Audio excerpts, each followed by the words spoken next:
But the point I'm making is that assuming that constant movement is the norm, not just with your SP, but in any area of life, is actually an erroneous assumption. It is actually not normal. Constant movement, you guys, is not normal.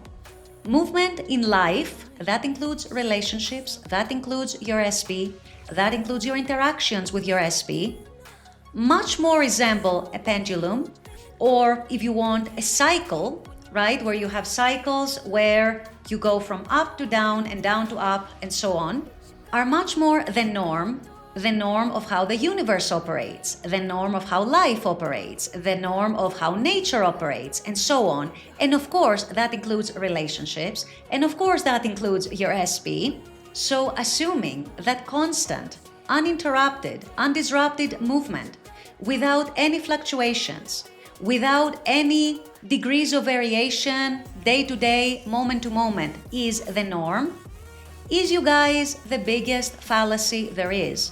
And so this is why when you are manifesting your SP and you're not perhaps seeing the exact same consistent movement day to day or even moment to moment, and you start panicking and you start freaking out and you start attributing that to you and blaming yourself and telling yourself, I must be doing something wrong, why then are you expecting the movement from your SP to be constant, uninterrupted, undisrupted, exactly the same every single moment, every single day? And if it's not, you panic and you label that as a problem, when it is anything but a problem. It is an expression of how things normally work. So to assume that the normal is to get the exact same amount of attention, the exact same amount of action and movement, day after day, every day, all the time, moment after moment, is the exact opposite of normal.